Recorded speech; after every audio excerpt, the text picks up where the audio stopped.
What's going on, everyone? So I've got a very exciting video for you all. We've only got 3 spoilers for today, but they are some of, well, seemingly strongest cards that I have seen from set 4. Either because they just take that mechanic from the new set to the next level, or they're just super powerful in a vacuum. And I can't wait to jump into them. Big thank you to my patrons over on Patreon. Thanks for participating in the tournament. Our results and my finals, I'll be doing a little bit of a video for it probably tomorrow, so stay tuned for that, everyone. But let's talk about our first card in Big's Darklighter. So we've been talking about all of these crazy pilots and such. This one, kind of no different, right? 3-cost ground unit in aggression heroism. It's a 3/4 with piloting. For 1 aggression heroism, it's +2/+1. If attached unit is a fighter, it gains overwhelm. If it's a transport, it gets +0/+1. And if it's a speeder, it gains grit. So how relevant is this guy? Well, I've already talked about how piloting with 1 resource into a +2/+1 stat line is honestly already pretty good. Like, you don't really need a whole lot. But then what about these other mechanics? Well, let's start off with speeder, because there's actually not that many speeders, and they're mostly extremely, well, not extremely, but more expensive unit. You have things like snow speeder, the stolen land speeder at 1 cost, which you have to go ahead and flip. So that's probably not going to be all that relevant, because even though grit is extremely strong, there's not all that many speeders that exist. As for transport, you have a lot more transports. This one I think is going to be the most relevant. And the reason I say that is because in like the classic archetypes, aggression, cunning, heroism, aggression, command, heroism, you have like Bright Hope. You've got Millennium Falcons. You have Marauders. You've got random other transports that are sprinkled in throughout that combination of colors. So I think +0/+1 is pretty reasonable, right? So +2/+2 for 1 resource. So that's okay. What about fighters? What about, trying to get overwhelm on your unit? Well, this is where it gets a little bit more interesting, I'd say, besides just being more common, because there are a lot of fighters in the game as well. And in fact, more so than just the transports. Speeders, least likely, basically never going to happen. Transports, I could definitely see it. Fighters, probably the most common. You've got things like Cartel Turncoat, Disabling Fang Fighter. You've got Restored Arcs, Green Squadron A-Wing, Red 3. All of those are fighters. And I could absolutely see a situation where, although Overwhelm's not going to give you a ton of damage, maybe like +1, +2 damage, it's really all about, though, the +2/+1 for 1 resource with this guy. I think this could be an interesting option for even decks like Sabine, because A-Wing starts, or the new fighter, I forget what it's called. I believe it is it's the random 2-cost one. I think it's a Y-Wing, Red Squadron Y-Wing? You'll have to correct me in the comment section if I'm wrong about that one. The one that's going to do indirect damage. Just putting this guy on a fighter gives it overwhelm, but remember, it also gives +2/+1. So yes, even the Y-Wing becomes a 3-powered attacker that's doing that indirect damage. I could see it overwhelming. An A-Wing, it's a 5-powered attacker. That absolutely has a chance to overwhelm for 1 to 2 points of damage. I think this is actually has a lot of potential, right? Just a cheap pilot, use it as sort of like a breaking in where you're just going to guarantee extra damage for 1 resource. That's pretty nice. And I think that's where you want to be with a lot of pilots. Next up, though, we've got, hopefully, a pretty exciting one in Han Solo. My goodness, everyone. This guy looks awesome. So we have a 5 resource cunning heroism ground unit with 4/5 and ambush. So as a baseline, he is a 5 resource 4/5 ambusher, which is actually something decent, right?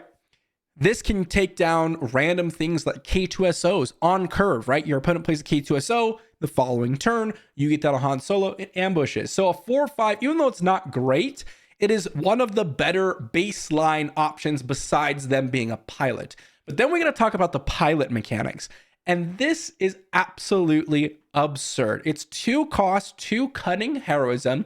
When you play this as an upgrade, you may attack with attached unit. And if it's the Millennium Falcon, it deals its combat damage before the defender. So essentially, if you are attaching this, if you're just piloting this, so any vehicle, you have a hot shot blaster But instead of it being just for units, it's just for vehicles, right? +2, +3 in terms of stats. So you get the +2 power and immediate attack, albeit you can't use it from your resource pile, and it is only vehicles, but it does cost 1 less because it's 2 instead of 3, and it has the added upside of giving you that 3 toughness, and if it is a Millennium Falcon, you are absolutely decimating your opponent's board without taking a single point of damage.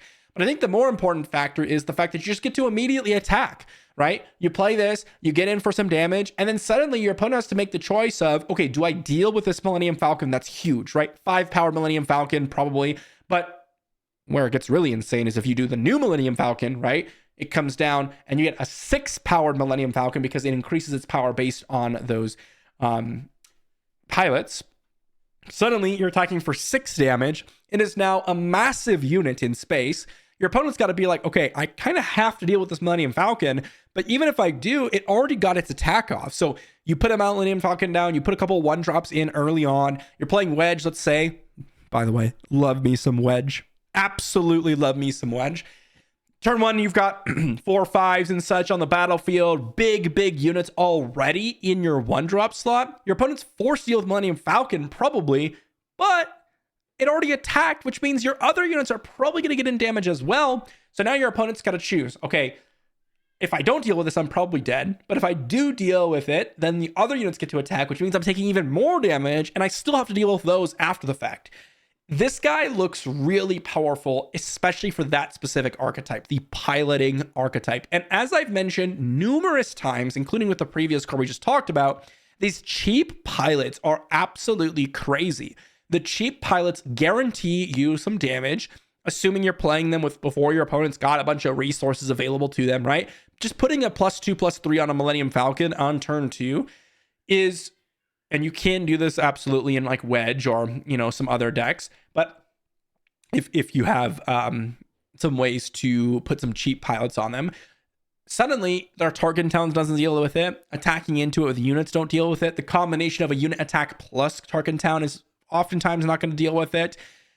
It becomes a serious problem because they're so early on into the game. And Han Solo looks absolutely sweet. If you had seen my Wedge video, which I had already posted before we got pilots such as Han Solo and a couple of others that have been released, I am just gushing over the ability to play Han Solo in that deck because it is just so insanely powerful. I can't imagine this card not being a pretty significant upgrade over some of the other options that I've been playing in that deck.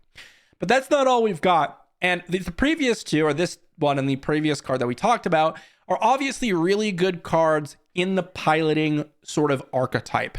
But what about just a straight up powerful card, arguably the best uncommon that we've seen so far? 2-cost event, you're all clear, kid. Vigilance Heroism, defeat an enemy space unit with 3 or less remaining HP. If you do and an opponent controls no space units, you may give an experience token to a unit. Disregard that second phrase. Disregard the second sentence. Defeat an enemy space unit with 3 or less remaining HP is probably already good enough. It's already good enough. If I just look, if you were to just kind of cruise through of the 1, 2, and 3 cost space units, right? Suddenly you are looking at a massive amount of units that are able to be defeated. If I were just to rattle off a couple here, I've got the screen over here, so don't worry, I don't remember all these, but there are some off the top of my head, right? We've got things like Kylo Silencer. We've got things like A-Wing, Wing Leader. We've got things like Anakin's Interceptor. We've got Elite P-38 Starfighter. The list goes on and on and on about very, very early game space units.